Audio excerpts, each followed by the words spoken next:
Pointer को हम अगर हमने दो नंबर स्वैप करने हो लास्ट दोनों पार्ट्स के अंदर हमने ये देख लिया कि हम पॉइंटर को डिक्लेयर कैसे करते हैं और पॉइंटर के अंदर हम क्या वैल्यू स्टोर करते हैं और किस तरह हम स्टोर करते हैं। दूसरे पार्ट के अंदर हमने ये देख लिया, कुछ टेक्निकल डिस्कशंस थी कि अगर हमारे पास कैरेक्टर अरे हो या हमारे पास कैरेक्टर वेरिएबल हो तो उसके अंदर उसके साथ अगर हमने उसको देखना है पॉइंटर वेरिएबल को, तो उस पॉइंटर वेरिएबल को हम कैसे देख सकते हैं और कैसे एक अरे को हम अगर असाइन करना चाहते हैं पॉइंटर को तो वो हम कैसे असाइन कर सकते हैं। आप लोगों ने देखा होगा, कहीं पे सुना भी होगा, स्वैपिंग ऑफ टू नंबर्स, कि हम जब दो नंबर स्वैप करते हैं तो एक हमारे पास नॉर्मल मेथड होता है एक टेम्परेरी वेरिएबल क्रिएट करने का और एक हम यूज़ करते हैं पॉइंटर वेरिएबल्स को। अब दोनों को आज हम देखना चाहते हैं कि दोनों के अंदर फ़र्क क्या है, दोनों के अंदर फ़र्क क्या है। सो यहाँ पे अगर मैं स्टार्ट कर लूँ, मेरे पास लेट्स सपोज मेन फंक्शन और उसके अंदर मेरे पास दो वेरिएबल्स हैं, int a is equal to 10 और b इज़ इक्वल टू 20। ये दो मेरे पास वेरिएबल्स हैं और मैं क्या चाहता हूँ कि जब मेरा ये प्रोग्राम एग्जीक्यूट हो जाए तो a के अंदर वैल्यू हो 20 और b के अंदर वैल्यू हो 10। अच्छा, अगर मैं सिंपली विदाउट करना चाहता हूँ पॉइंटर के करना चाहता हूँ तो वो मैं कैसे कर सकता हूँ। जस्ट मैं एक फंक्शन यहाँ पे लिख लेता हूँ बाय स्वैप और मैं ये वैल्यूज़ भिजवा देता हूँ a एंड b। दो आर्गूमेंट मैंने इसको पास कर दिए और फिर यहाँ पे मैं सिंपली कर लेता हूँ कि जी सी आउट a एंड b। चूँकि फंक्शंस मैंने यहाँ पे जस्ट कॉल किया है, I must define this function, और फंक्शन मैं यहाँ पे डिफाइन कर लेता हूँ कि वाइड माई स्वैप। अब यहाँ से मेरे पास किस किस्म की वैल्यूज़ आ रही हैं, मैं किस किस्म के आर्गूमेंट पास करवा रहा हूँ, दो आर्गूमेंट पास करवा रहा हूँ। किस टाइप के पास करवा रहा हूँ, इंटीजर टाइप के। तो इन आर्गूमेंट को होल्ड करने के लिए मेरे पास यहाँ पे दो पैरामीटर्स होने चाहिए जो कि इंटीजर टाइप के पैरामीटर्स होंगे। सो यहाँ पे मेरे पास इंट x और इंट y, इसको हम पैरामीटर भी कहते हैं, डमी वेरिएबल भी कहते हैं या डमी पैरामीटर भी कहते हैं। डमी पैरामीटर या डमी वेरिएबल हम इसको क्यों कहते हैं कि जैसे ही ये फंक्शन एग्जीक्यूशन ख़त्म होगी ये सारे यहाँ से ख़त्म हो जाएंगे, मेमोरी से ये वॉश आउट हो जाएंगे। सो उसके बाद मैं यहाँ पे एक वेरिएबल लिख लेता हूँ इंट टेम्प, और फिर मैं क्या कर लेता हूँ कि टेम्प को मैं असाइन करता हूँ temp is equal to a। एक के पास जो वैल्यूज़ थी वो मैंने टेम्प को दी और फिर मैं कर लेता हूँ a is equal to b और यस हाँ ये भी जो वैल्यू है x जो डमी पैरामीटर्स हैं वो मैंने असाइन करना है। So temp is equal to x को मैं यहाँ पे दे रहा हूँ y और y is equal to temp. So ये मेरे पास क्या प्रिंट करके देगा, सिंपली जो वैल्यूज़ हैं 10 और 20। हो क्या रहा है कि यहाँ पे मेरे पास ये दोनों वैल्यूज़ आ गई, x के अंदर मेरे पास वैल्यू आ गई 10 और y के अंदर मेरे पास वैल्यू आ गई 20। सो यहाँ पे मैंने x की वैल्यू असाइन कर दी टेम्प को और x को मैंने फिर असाइन कर दिया y। सो y के अंदर क्या वैल्यू है 20। सो ये मुझे अगर मैं इसको यहाँ पे डिस्प्ले करवा दूँ सी आउट x और y, तो ये मुझे क्या डिस्प्ले करवा के देगा, x इज़ इक्वल टू 20 और y इज़ इक्वल टू 10। और जैसे ही ये कंट्रोल यहाँ पे ख़त्म होगा कंट्रोल यहाँ पे आ जाएगा और यहाँ पे भी मुझे a और b के वैल्यू ये क्या कर लेगा, डिस्प्ले करवा देगा। But now question is that, दरवाज़ा थोड़ा सा बंद कर ले। अब क्वेश्चन इज़ दैट कि इस फंक्शंस के अंदर तो ये काम हो गया कि x की वैल्यू 20 और y की वैल्यू 10।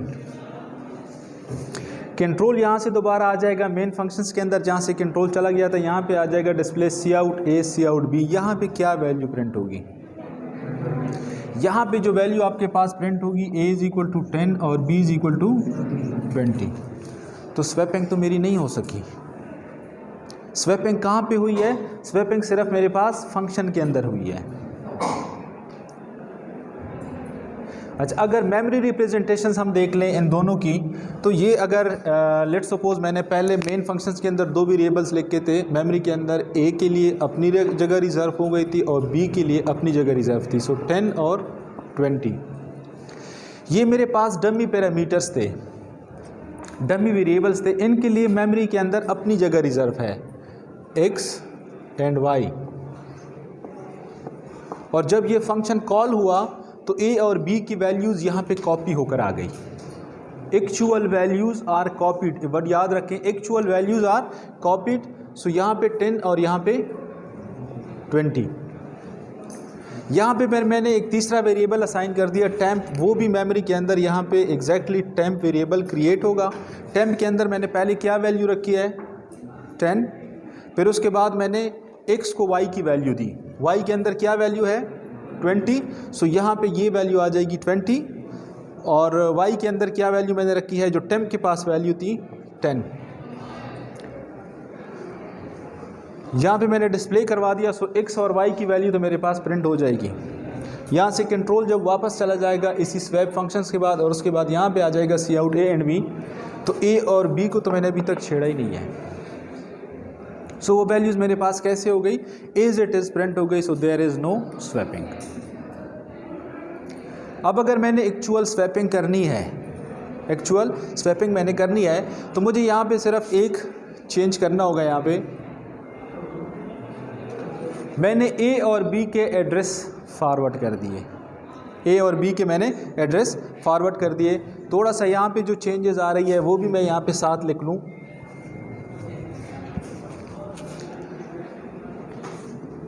ये मेरे पास दो वेरिएबल्स थे, सेम वही वेरिएबल्स मेरे पास यहाँ पे है। यहाँ पे मैंने दो वेरिएबल्स लिख के x और y, x और y, ये इस दफ़ा मेरे पास क्या होंगे pointer variable.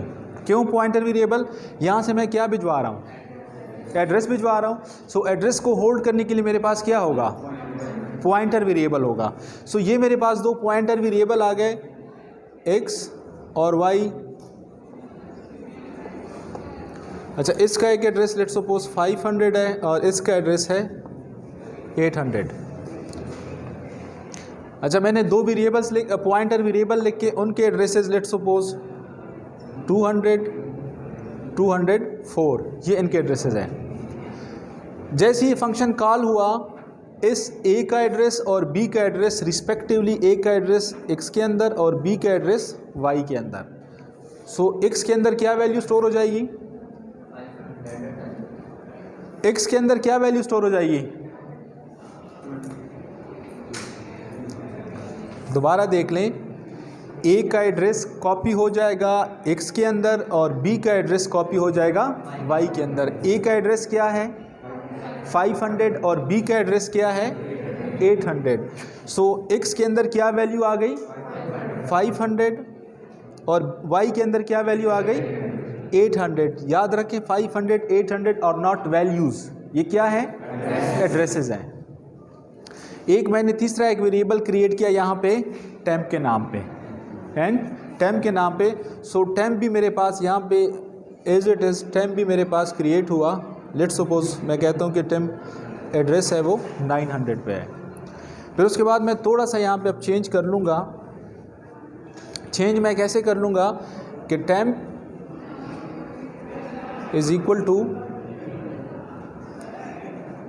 Asterisk px, asterisk px। अच्छा, अब अगर आप लोग देख लें, सॉरी px नहीं है मेरे पास क्योंकि x है सिर्फ, x के पास क्या वैल्यू है 500 मेरे पास एक एड्रेस है। किसका एड्रेस है a का एड्रेस और ये b का, ये मेरे पास एड्रेस और ये भी मेरे पास एड्रेस। सो अब मैं यहाँ पे से क्या कह रहा हूँ कि टेम्प को आप असाइन कर लो x के एड्रेस पे जो वैल्यू है, x के एड्रेस पे जो वैल्यू है वो असाइन कर दो। सो x के एड्रेस पे कौन सी वैल्यू है 10।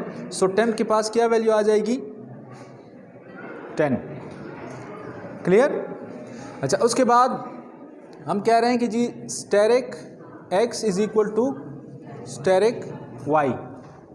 x के पास जो वैल्यू थी वो हमने टेम्प को असाइन कर दी। अब हम उसे कह रहे हैं कि x के पास जो वैल्यू है उसको असाइन कर दो y के पास जो वैल्यू है,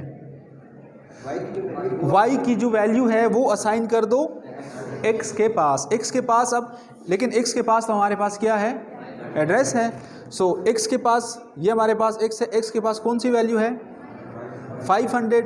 सो इस x से मुराद ये है 500, और इस कांटेंट से क्या मुराद है कि 500 पे जो वैल्यू है 500 पे। सो कंपाइलर यहाँ पे देख लेगा कि 500 पे कौन सी वैल्यू है, 10। सिमिलरली y के पास क्या है, एड्रेस है, और कंटेंट से मुराद ये है, इस ऑपरेटर से मुराद ये है कि y के पास जो एड्रेस है उस एड्रेस पे जो वैल्यू है वो क्या वैल्यू है, 20। वो किसको असाइन कर दो, x को। सो x के पास तो एक एड्रेस है बेसिकली, और x को हम सिर्फ एड्रेस असाइन कर सकते हैं, लेकिन स्टार ऑपरेटर क्या कर लेगा कि इसके पास जो एड्रेस है उस एड्रेस पे जाके जो वैल्यू है वो वैल्यू आप क्या कर लो, चेंज कर लो और 20 दो। सिमिलरली फिर मैं ऐसे कहता हूँ कि जी asterisk y is equal to temp, कि टेम्प के पास जो वैल्यू है वो किसको असाइन कर लो, y पे जो एड्रेस है उस एड्रेस के कंटेंट को चेंज कर लो। सो टेम्प 10, y के पास कौन सा एड्रेस है, 800 पे जो एड्रेस है उसको वैल्यू किसकी असाइन कर दो, 10 की। अब यहाँ पे आप मर्जी सी आउट